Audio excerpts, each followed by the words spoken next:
Ya pasó la Semana Santa. Algo que hago en casa yo es ponerme las predicaciones como ahora están por internet. Me encanta no volver a repetir. La última predicación que escuchábamos hablabas acerca de la resurrección. Es una locura en nuestra época, o en el tiempo que Dios le ha placido o le ha complacido que vivamos tú y yo, hablar de resurrección. Y parece que es una locura no poder creer esto. Pero siempre ha sido así. Cuando Pablo predicaba según Hechos nos cuenta, ¿no? en el pequeño estadio, en el pequeño teatro, y estaba predicando a aquellas personas que eran filósofos o tenían mucha idea de filosofía, y empezó a hablar. Aquellas personas se asombraban de lo que él decía, pero él enfocó la resurrección de Cristo y le empezaron a tomar como un charlatán, como un loco. Humanamente cuesta ver o razonar o entender lo que es el poder de Dios, lo que son sus maravillas. Vamos a hablar acerca de recordar lo que son las maravillas de Dios. Vamos a continuar en la lectura que habíamos dejado en Josué, en el capítulo 4. Habíamos leído 3 capítulos anteriores. Pero me gustaría hablar un poco acerca de la resurrección, porque cuesta mucho enfocarnos en poder comprender o darle explicación a un milagro, ¿no? Es como que cuesta mucho entender, nuestra mente no entiende. Pero tenemos un Dios de milagros, tenemos un Dios que hace maravillas, tenemos un Dios de poder, un Dios que obra y no lo entendemos, pero Él obra. A veces no lo vemos, pero Él está obrando. Me gustaría leer en Hebreos rápidamente un par de versículos. En el capítulo 3, en el versículo 7, dice: por lo cual, como dice el Espíritu Santo, si oyereis hoy su voz, no endurezcáis vuestro corazón, como en la provocación en el día de la tentación en el desierto, donde me tentaron vuestros padres y me probaron y vieron mis obras 40 años, y a causa de lo cual me disgusté contra ellos y contra esa generación, y dije: siempre andan vagando en su corazón y no han conocido mis caminos. Por lo tanto juré en mi ira que no entrarán en mi reposo. Mirad, hermanos, que no haya ninguno de vosotros con corazón malo de incredulidad, para apartarse del Dios vivo. En el punto de la historia donde lo dejamos, en el capítulo de Josué, capítulo 4, si recordamos un poco, a este pueblo se le había prometido algo. Según leemos en Hebreos, se le había prometido conquistar aquella tierra prometida. Se le había prometido, así como nosotros, una nueva tierra. Somos un nuevo pueblo, un pueblo que ha salido de la esclavitud. Y al igual que ellos, entraron en una serie de rebeldía en la cual Dios juró que ninguno de esa generación rebelde entraría en su tierra. Y aún Moisés se quedó en la puerta. Recordemos que esta generación nueva de conquistadores no era la misma que había renegado. Quizás eran muy jóvenes cuando vieron que el mar se abrió con Moisés y cruzaron y no recordaban muy claramente las plagas de Egipto, pero son descendientes de este pueblo. Incluso Moisés le cedió su cargo a Josué. Y así vimos que Dios anima a Josué y le dice que guía a su pueblo, ¿no? Esfuérzate y sé valiente. Estamos haciendo un poco de memoria de lo que hemos hablado anteriormente. Y luego Josué manda espías, se encuentran que Dios está obrando en esta ciudad para entregarles sus enemigos en las manos, para que ellos puedan conquistar. Y es un buen libro si estás emprendiendo algo.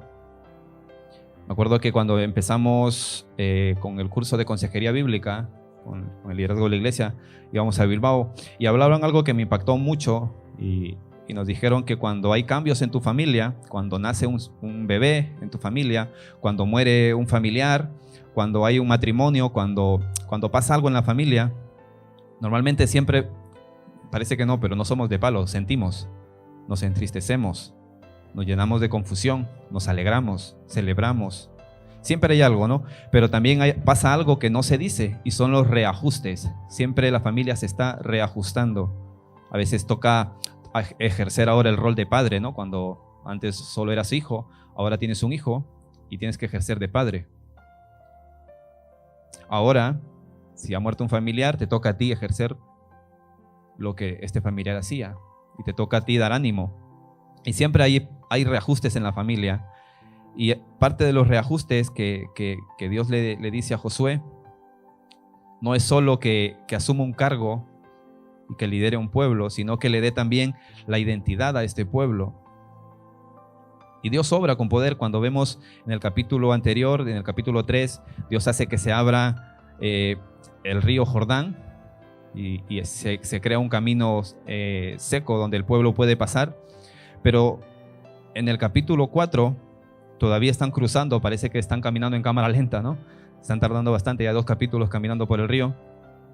Pero vamos a ver algo importante que Dios les dice en el versículo, si me acompañas, Josué, capítulo 4, en el versículo 1 al 3, y dice: cuando toda la gente hubo acabado de pasar el Jordán, Jehová habló a Josué diciendo: toma del pueblo 12 hombres, uno de cada tribu, y mandadles diciendo: toma de aquí, de en medio del Jordán, del lugar donde están firmes los pies de los sacerdotes, 12 piedras, de las cuales pasaréis con vosotros, y levantadlas al lugar donde habéis de pasar la noche. Vamos a ver, en primer punto, que Dios abre caminos. Dios es un Dios que te abre puertas, es un Dios que obra a veces cosas cotidianas y decimos: eso es normal, eso lo hace toda la gente, ¿no? Y es verdad, eso lo vive toda la gente. La gente vive reajustes en su familia, vive circunstancias penosas, vive también victorias. Hay gente que se gana la lotería, que se vuelve millonaria de un día para otro, ¿no? Y cuesta ver los pequeños milagros que Dios hace en nuestra vida. Como dije, es una locura poder contar que tenemos un Dios de poder. No tiene ningún sustento decir que hay milagros, ¿no?, en nuestra época. ¿Sabes por qué? Porque violan las leyes de la naturaleza. Si no violan las leyes de la naturaleza, no son milagros. Es nuestra forma de pensar, ¿no? Si tiene explicación, pues sencillamente deja de ser un milagro. Si lo que Dios ha hecho por nosotros tiene explicación, deja de ser un milagro. Pero se nos olvida que Dios ha creado todo. No solo ha creado las cosas, sino que las sustenta con el poder de su palabra. Nada ocurre sin que Dios lo permita. Las cosas cotidianas son un milagro. Lo que nos sucede en esta tierra no sucede en otro lugar del universo. ¿Te has puesto a pensar en eso? Que los cielos cuentan la gloria de Dios. Que lo que vemos en el cielo no se repite en otro planeta. Es maravilloso. Todo nos recuerda al poder de Dios. Cosas tan sencillas son un milagro. Pero lo que pasa es que se han vuelto tan cotidianas que ya han perdido el impacto. Ya empezamos a razonar y decir que eso es normal. Y en lugar de profundizar en lo que vemos y atribuirle todo esto a Dios, lo que hacemos es darle la espalda e ignorarlo. Dios está haciendo que todo suceda. Dios abre caminos, no solo de forma sobrenatural, sino también de forma natural. Hace que de nosotros salga lo mejor, y si nosotros entorpecemos todo, pues sale lo peor. Pero todos son oportunidades para que nosotros podamos aferrarnos más y todavía más de la mano de Dios. Nosotros, como dije, somos un pueblo que fuimos rescatados de la esclavitud. Podemos, si escuchas como decía la voz del Señor hoy, no quiero que solo sea historia, como en Semana Santa, no quiero que solo sea un relato, que solo sea cultura, sino que vivas lo que podemos exponer aquí.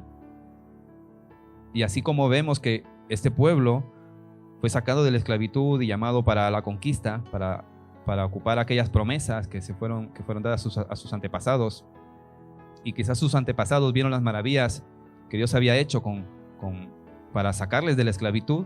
Quizás nosotros seamos esa generación que no vio esas maravillas. Quizás nosotros estemos llamados a la conquista, pero no tengamos idea de cómo va a ser esto. Sin embargo, Dios le llama a este pueblo y les pide cosas que son inexplicables. Les pide, si te dicen carga 12 piedras y llévalas por ahí en tu camino, ¿qué es esa locura que me piden que haga, no? Dios te pide que hagas cosas que no tienen explicación, que no tienen lógica. Sin embargo, ahí no se mide si en el camino vas a encontrar la lógica, sino que se mide si obedeces o dejas de desobedecer. Es sencillo. Dios te pide que hagas cosas extrañas. pero Él abre el camino y a veces tus obras hablan o reflejan las obras de Dios. O sencillamente no hablan nada.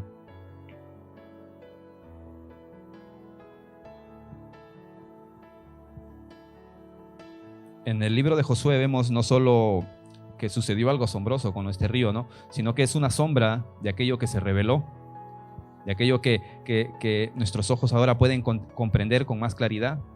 Jesús abrió un camino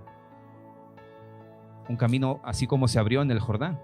Ahora podemos entrar a la presencia de Dios. Rasgó ese velo que dividía el lugar santísimo, donde nadie podía ver la presencia de Dios. Él rasgó el velo y ahora podemos entrar a la presencia de Dios. Él es el camino al Padre. Y ese camino está abierto para que nosotros podamos cruzar.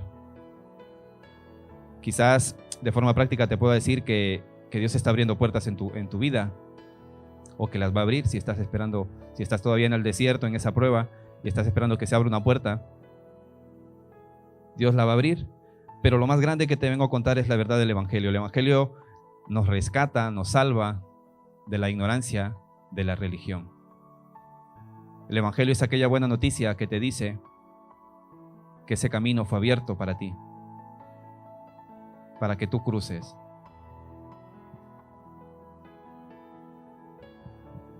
Aquello que nos tenía esclavos, aquello que no solo nos dañaba a nosotros, sino aquello también que dañaba a los demás, quizás sea un vicio, quizás sea una mala actitud, quizás sea un mal hábito, aquello que nos tenía prisioneros, ya no tiene poder sobre nosotros. Somos libres, pero no solo somos libres, sino que ahora estamos llamados también a conquistar una nueva tierra prometida. Estamos llamados a ocupar un reino celestial. Somos esa generación que quizás hemos olvidado las maravillas de Dios, pero es que Dios ha obrado con poder. Dios ha hecho lo que nosotros no podíamos, ha abierto un camino para que nosotros salgamos de nuestro desierto.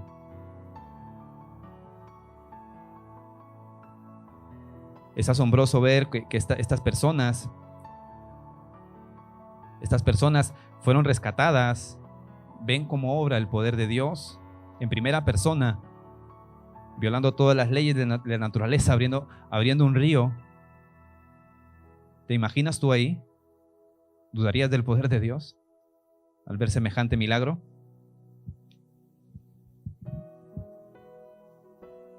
En Hebreos 1:1 dice que Dios en otro tiempo habló a nuestros padres por medio de los profetas, pero que en estos posteriores tiempos, en nuestros días, ha hablado a través de Jesucristo.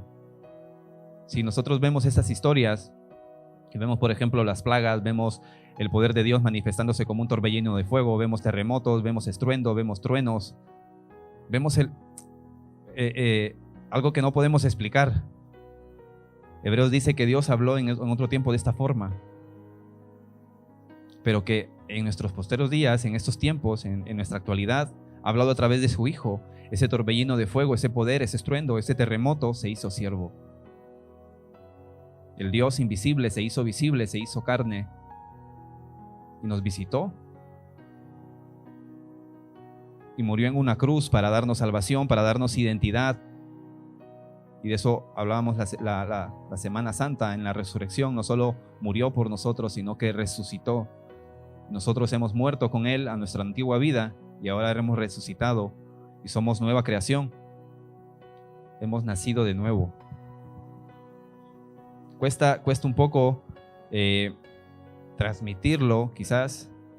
Yo sé que nos faltan palabras para poder hacer que la gente lo entienda, pero es que esto no tiene mérito nuestro, esto lo hace el Espíritu Santo en nosotros. Creer semejante locura solo puede ser mérito del Espíritu Santo. El Espíritu Santo convence en nuestro corazón aquello que no puede vencer nuestra lógica.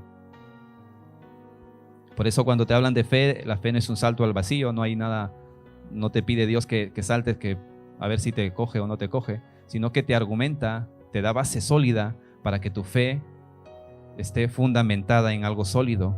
No es un salto al vacío, hay un Dios que te ama, hay un Dios que te espera, hay un Dios que está obrando, hay un Dios que hace maravillas, que todavía sigue haciendo maravillas, que hizo maravillas en la antigüedad, que sigue obrando con poder en nuestra actualidad.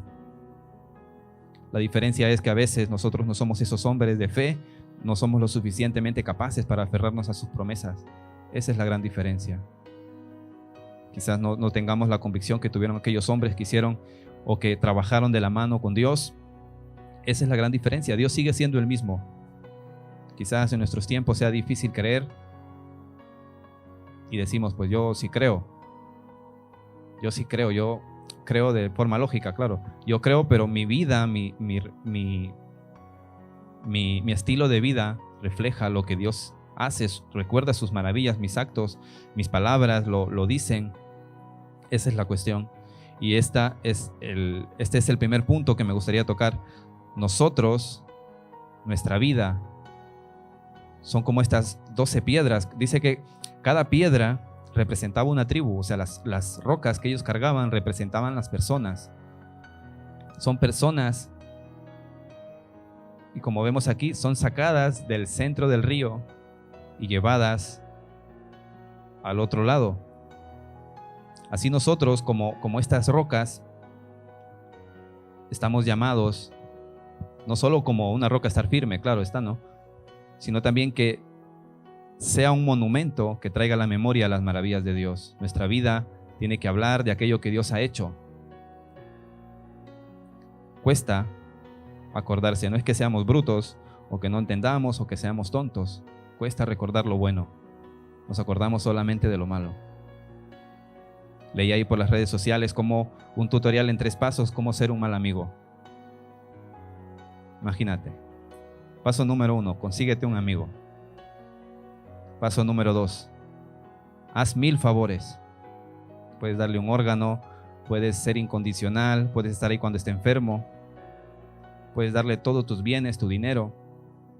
Y el último paso, cuando ya hayas hecho 1000 favores, el favor número 1101 no se lo hagas. Entonces serás un mal amigo. Da igual lo bueno que hayas hecho. Si has hecho 1000 favores, la persona se acordará solo de aquel favor que no le has hecho. Y así es el ser humano. El ser humano se acuerda solamente de lo malo. Nos cuesta acordarnos de las cosas buenas.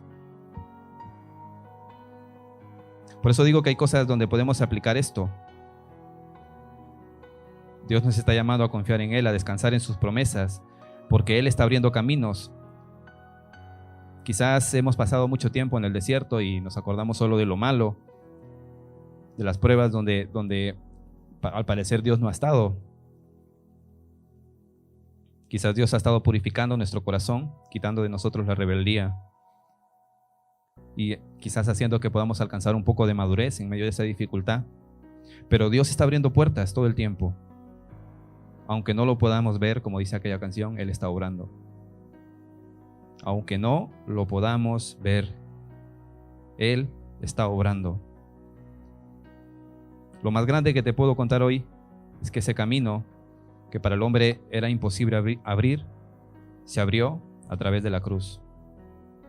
Y nosotros, tú y yo, estamos caminando por ese nuevo camino, ese camino verdadero.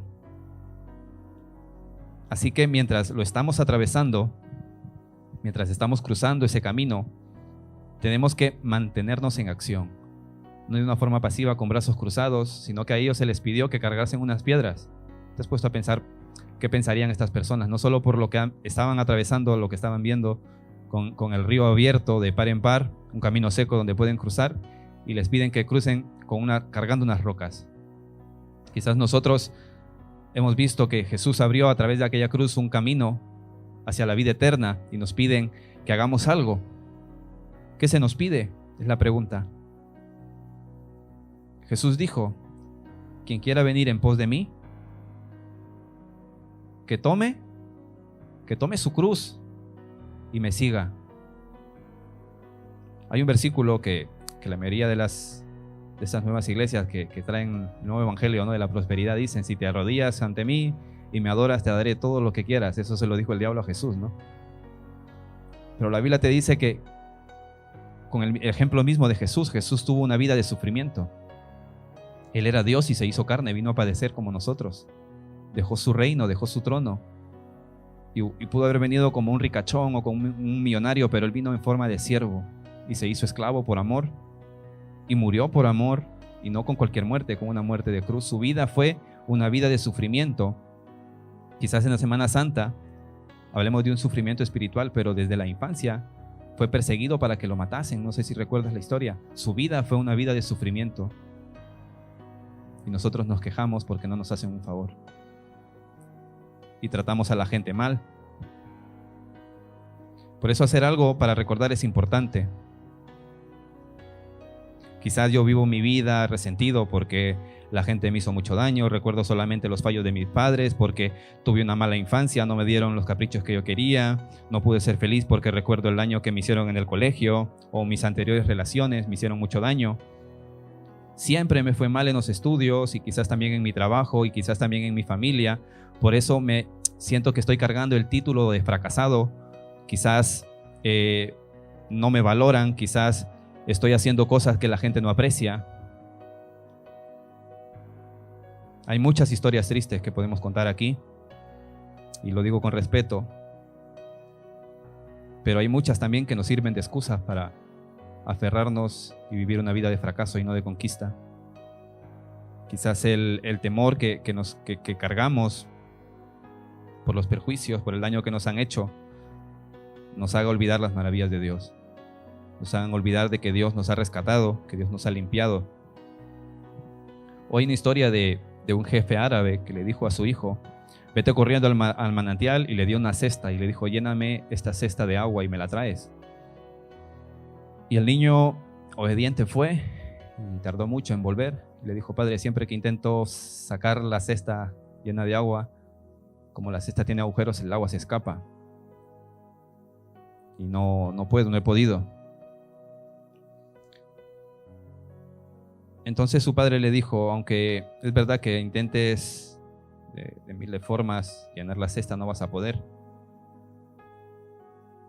Pero fíjate en la cesta. Antes estaba sucia, no te habías fijado en eso. Y ahora está limpia. Y no vas a poder recordar todos aquellos consejos que te dieron, pero procura siempre atesorarlos. Procura mantenerte firme, obediente a lo que te han pedido hacer. Y van a hacer tu corazón puro y lo van a hacer apto para usos celestiales.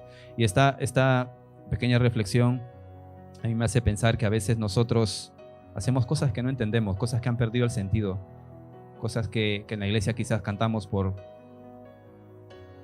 es cotidiano hacerlo, ¿no? Porque nos sentamos a escuchar a alguien que habla porque es cotidiano hacerlo, pero ha perdido el sentido, ya no vemos la mano de Dios. Y cuando reflexionamos, así como este chico dijo, estoy haciendo las cosas y es que no saco nada de agua, no hay provecho en esto. Quizás Dios te está diciendo esto: mantente firme. Quizás no puedas atesorar no vas a ser un teólogo, ¿no? Y memorizar toda la Biblia. Quizás no vas a agarrar todos los consejos que puedas, pero mantente firme en lo que Dios te ha mostrado que hagas. Quizás esto purifique tu corazón y te haga apto para los usos celestiales. Cuando vamos a la Biblia acerca de y vemos ejemplos de recordar, o lo que nos dice la Biblia que recordemos, vamos a sacar cosas como lo que dice Proverbios 5, 18, 19: sea bendito tu manantial y alégrate con la mujer de tu juventud, como sierva amada, graciosa gacela, y sus caricias te satisfagan todo el tiempo, y en su amor recréate siempre. Y es como que te acuerdes de aquella persona a la que te has dedicado, aquella persona a la que has amado desde tu juventud, a la que has prometido compartir tu vida. Acuérdate de ella, mantente fiel ahí. Y digo esto en un lugar donde el matrimonio está perdiéndose. Digo esto en un lugar donde el matrimonio ya no tiene sentido, donde ya no es valorado, donde el papel del hombre y el de la mujer ya no es que vivan juntos. Cosas que están siendo atacadas por el mundo. Quizás también, como dice Eclesiastés 12:1, acuérdate de tu Creador en los días de tu juventud, antes de que vengan los días malos y lleguen los años en los cuales digas: no tengo en ellos contentamiento. Antes de que te vuelvas un viejo amargado, acuérdate, ahora que eres joven, como escuchamos en la mañana. Si tienes 75 años, eres joven todavía, puedes acordarte de Dios. Joven, acuérdate de tu Creador en los días de tu juventud, cuando tenemos fuerza, si tenemos la libertad para buscarle, hagámosle, hagamos el intento. Y la Biblia nos va a decir, y paro aquí porque podría continuar con versículos que nos llaman constantemente a que nos acordemos de cosas cotidianas, de que nos cuesta acordarnos, nos acordamos de lo malo, pero cuando nos enfocamos en lo bueno pasa algo diferente. La gente intenta acordarse solamente de lo malo, nosotros marquemos la diferencia acordándonos de lo bueno. Tenemos que traer a la memoria lo que Dios hizo en el pasado, recordar lo bueno, hacer algo en nuestra vida para que no se nos olvide lo bueno que ha sido Dios con nosotros. El pueblo cargó unas piedras, como había dicho, 12 piedras que van a servir después para recordar aquello que Dios hizo. Nosotros no cargamos piedras, eso está claro. Sería una aplicación muy mala, ¿no? Sal del culto y carga una piedra hasta tu casa para que te acuerdes. Sería una aplicación malísima. Y hace poco hubo una controversia con algo así, de unas piedras ungidas, y no sería una aplicación lógica, incluso. Sino que yo te voy a animar a que cargues la cruz de Jesús. Ve en pos de Él, porque nosotros vamos en pos de Cristo, cargando la cruz, cargando el oprobio, cargando las pruebas, cargando la dificultad. Nosotros también podemos ser estas piedras vivas, sería mi segundo punto. Como dice Pedro en la primera carta, primera de Pedro, en el capítulo 2, en el versículo 4 al 5. Nosotros, como dice Pedro, nos estamos acercando a Él. Él es la piedra viva, desechada ciertamente por los hombres, mas para Dios escogida y preciosa. Y vosotros también, o sea, tú y yo, nosotros, como piedras vivas, sed edificados como casa espiritual y sacerdocio santo, para ofrecer sacrificios espirituales aceptables a Dios por medio de Jesucristo. Tú y yo podemos ser esas piedras que hablan y que traen a la memoria, que traen al recuerdo de las maravillas de Dios. Y quizás nosotros decimos, pero ¿cómo puedo hacer esto? Yo tengo una historia, hace poco la compartí y la voy a volver a compartir porque cada vez que lo hago yo mismo me siento identificado. Hay un hombre que fue a predicar a un pueblo y en este pueblo no había ninguna iglesia, no había ningún cristiano. Y fue a una plaza y había un niño jugando. Y el hombre emocionado por la ambición que tenía de llevar el evangelio, de la pasión que tenía de presentar a Jesús, le dice, ¿tú conoces el evangelio, niño? Bueno, no, le dijo el hombre, no, yo digo niño. El niño le responde, no lo conozco, pero sí lo he visto. El hombre se queda en shock, ¿no?, con la respuesta. Y el niño le dice, pues hubo un hombre en nuestro pueblo que era un borracho y desperdiciaba todo su dinero en alcohol. Entonces escuchamos que conoció el evangelio. Y yo nunca vi un milagro de Dios, dijo el niño, nunca he visto un milagro de Dios, pero sí pude ver en la vida de este hombre cómo Dios cambió ese vino y lo convirtió en pan. Porque el hombre empezó a ser más responsable en su hogar y dejó de malgastar su dinero en vicios y empezó a alimentar a su familia. Y esas son las maravillas que Dios hace en nuestra vida. Quizás detrás de tu rostro, quizás por la mascarilla solo pueda ver tus ojos, pero hay una historia triste, una historia que quizás hable de tu pasado, de donde Dios te ha sacado de algún vicio, te ha rescatado de malas amistades, de un ambiente tóxico. Cuando recordamos lo que Dios ha hecho por nosotros, no solo nos mantenemos firmes donde estamos, sino que podemos ver la mano de Dios obrando en nosotros. Y lo vemos de forma tangible, de forma práctica.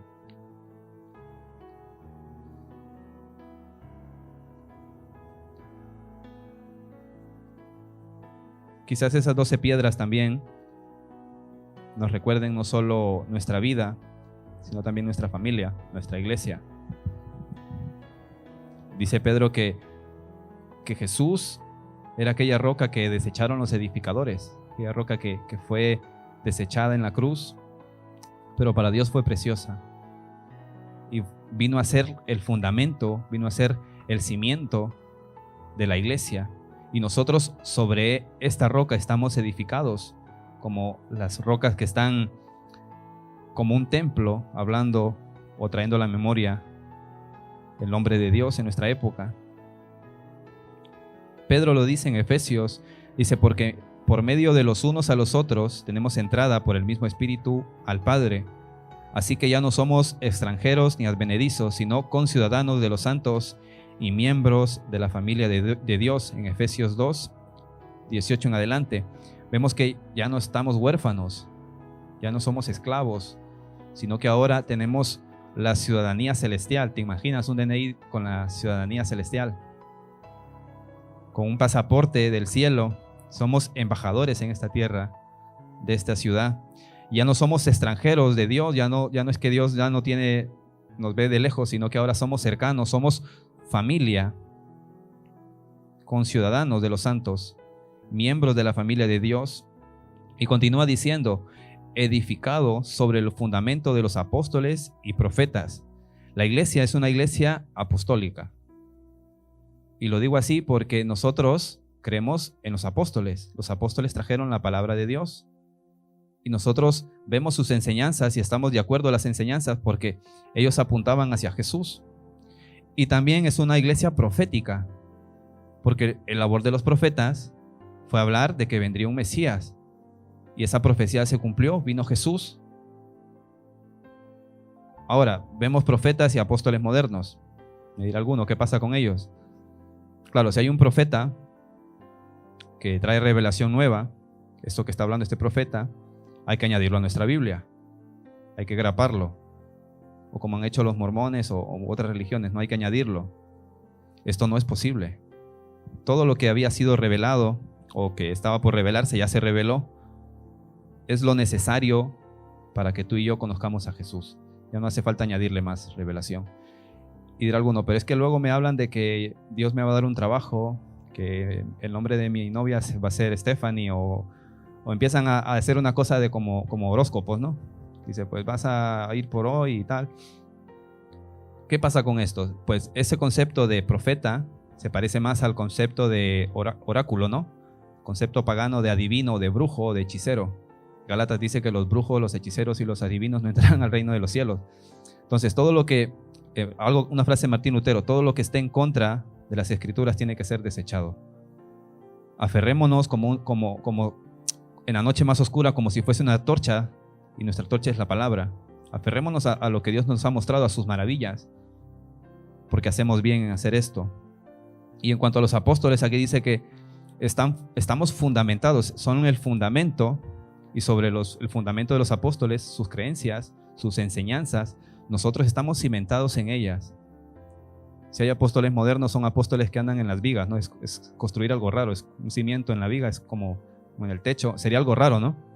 Yo que me dedico a la construcción sé que los fundamentos van abajo, no arriba. Y que podríamos hablar más de este tema porque es interesante, ¿no? Si vemos, por ejemplo, que hay un apóstol moderno, es un apóstol que ha sido escogido por otro hombre. Los apóstoles fueron escogidos por Jesús mismo. Y en los requisitos en Hechos podemos ver cuando escogieron eran 11 y querían un apóstol más. Uno de los requisitos era que tenía que ser testigo ocular, ¿no?, de la muerte de Cristo. Me pregunto yo, después de 2000 años, esta persona fue testigo del Calvario de Cristo, ¿no? Si es apóstol de verdad. Y antes de crear más controversia con este tema, lo que quiero es invitarte a que leas la Biblia, a que te creas lo que dice la Biblia, porque es la palabra profética más segura, porque es la palabra apostólica más segura.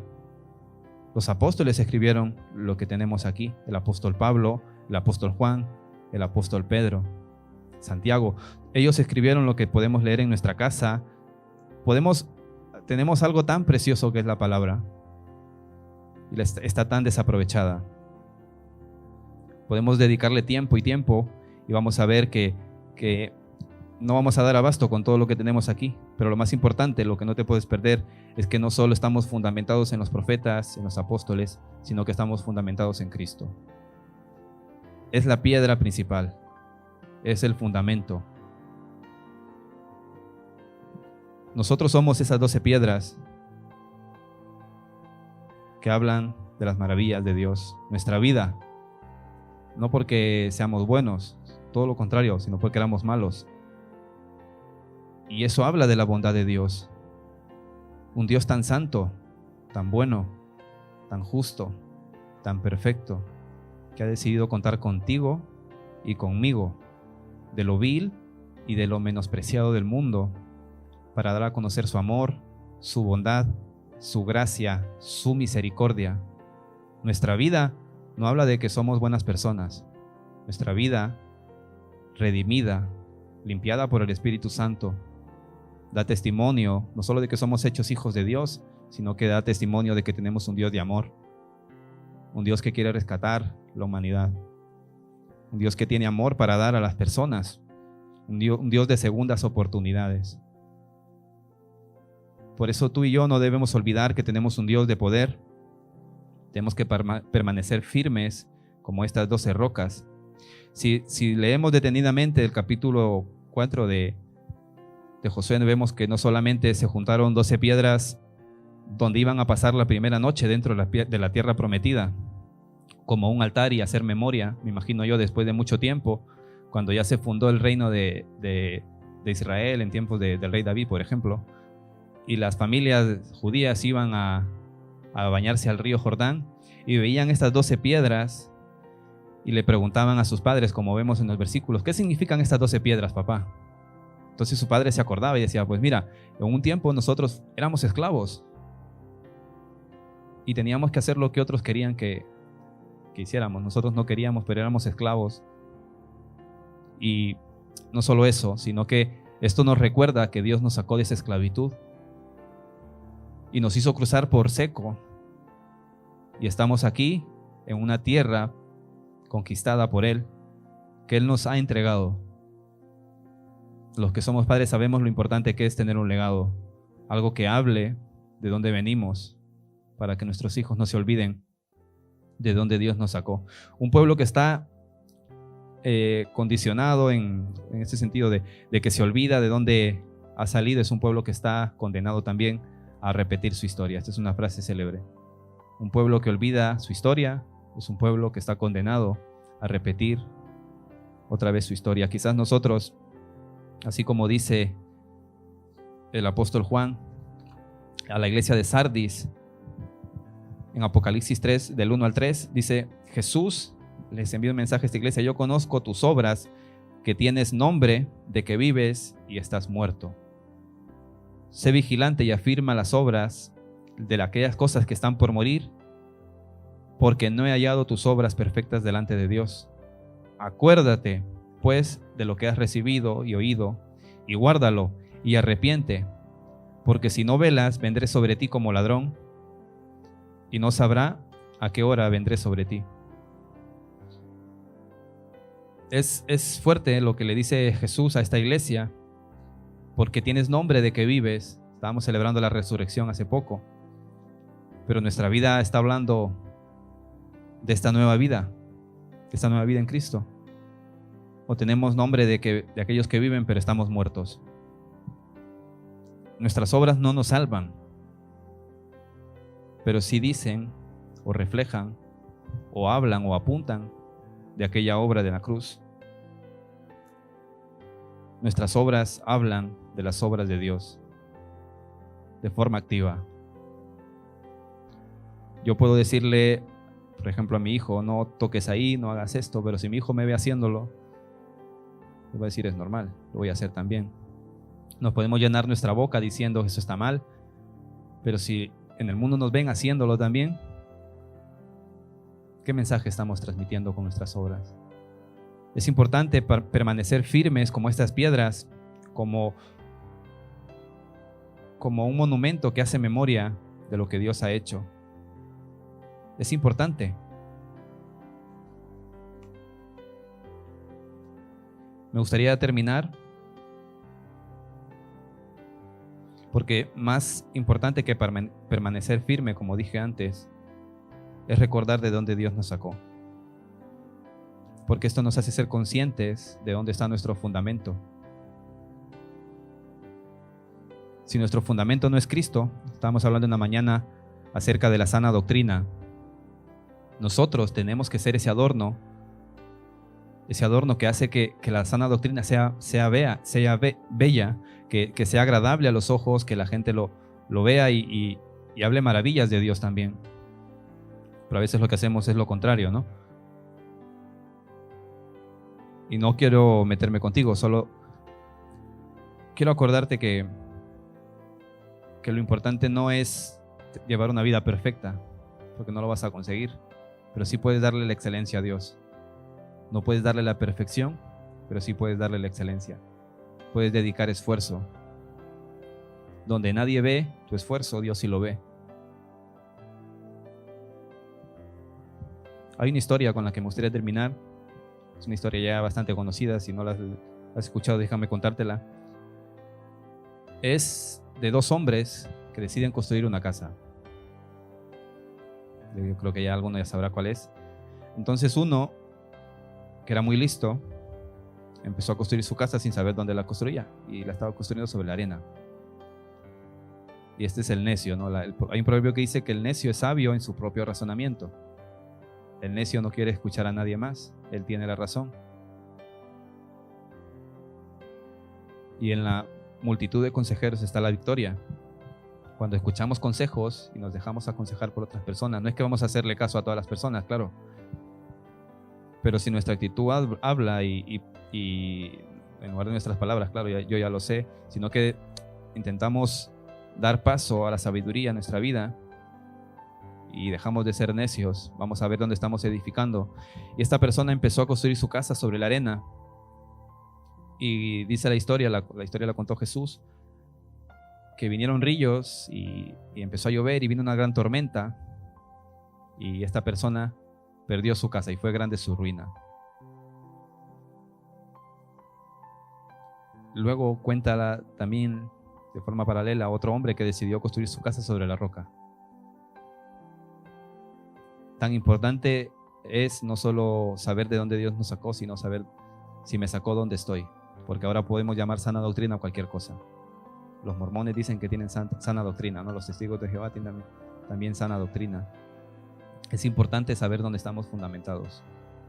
Es importante saber que no solamente estamos llamados a hacer una fachada, a hacer buenas obras, a ser persistentes con una serie de cosas, sino que el primer lugar en nuestra vida lo tenga Jesús. Si damos pie a este fundamento, a que la roca donde estamos edificando nuestras cosas, nuestra casa, nuestra familia, nuestra iglesia, si esta roca es Jesús, todas nuestras obras van a hablar de Jesús. Nuestra boca no se va a cansar de hablar de Jesús. Nos van a tomar como locos. Nos van a dejar de invitar a cumpleaños. Nos van a dejar de hablar. Nos van a bloquear de las redes sociales. Nos van a llamar histéricos, locos, fanáticos, religiosos, de todo. Y eso es normal. No digo yo que si saliendo de aquí te pongas a pelear con la gente, no, tampoco te digo eso. Pero es normal que nos tomen por locos, es normal. Lo que no es normal es que el que esté llamando loco a otro seas tú. Porque aquí, para ser locos, estamos llamados todos. Nosotros somos los que trastornan al mundo. Dice que cuando vino la tormenta, porque tarde o temprano vendrá, la casa de este no se vino abajo, porque estaba fundamentada sobre la roca. ¿Cuál o quién es la roca? ¿Quién es la roca? Yo sé que es Jesús, pero yo quiero que lo hagas a nivel personal. ¿Dónde estoy fundamentado? ¿Cuál es mi roca? Pregúntate. ¿Dónde estoy fundamentado? Si en este preciso momento llega esta tormenta, llega esta dificultad, viene esa enfermedad,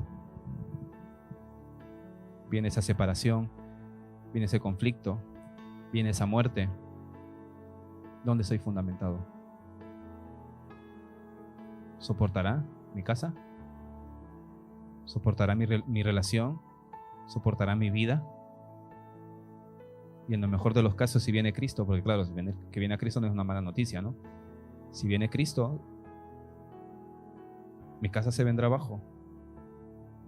Estaré bien fundamentado. ¿Qué pasa si viene otra pandemia?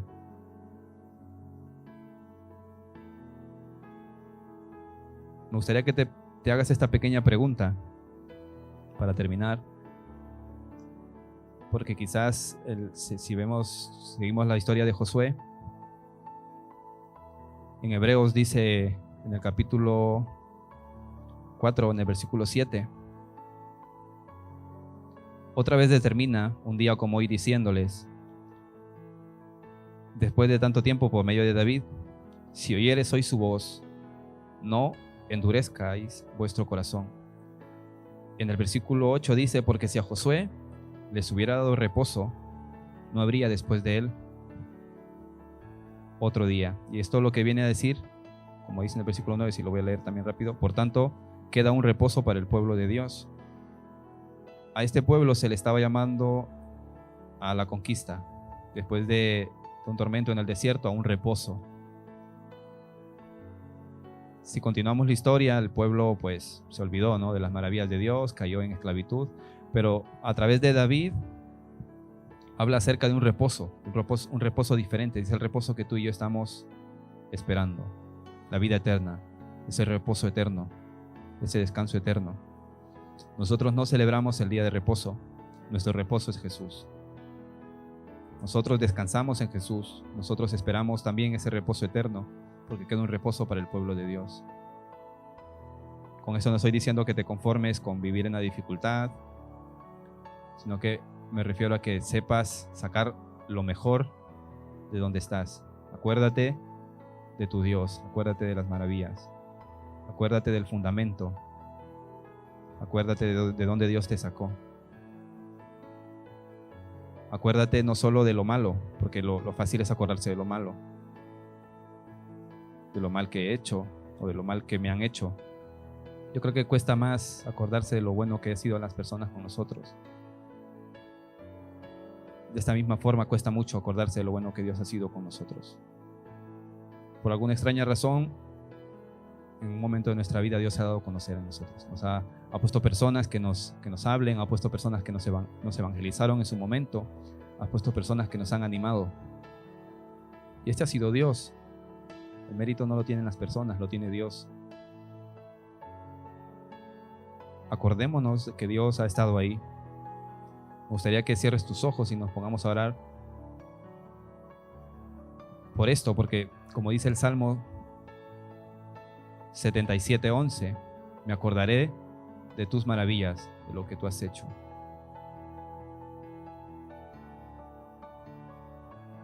¿Cómo cuesta acordarse, no?, de lo bueno que ha sido Dios con nosotros?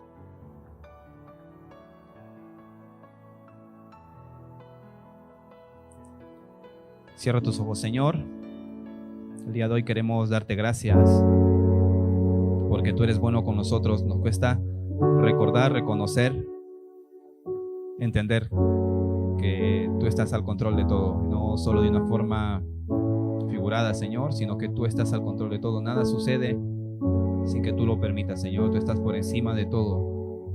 Cuando hablamos de que tú estás en un trono, es porque tú tienes el dominio total de todas las cosas, Señor.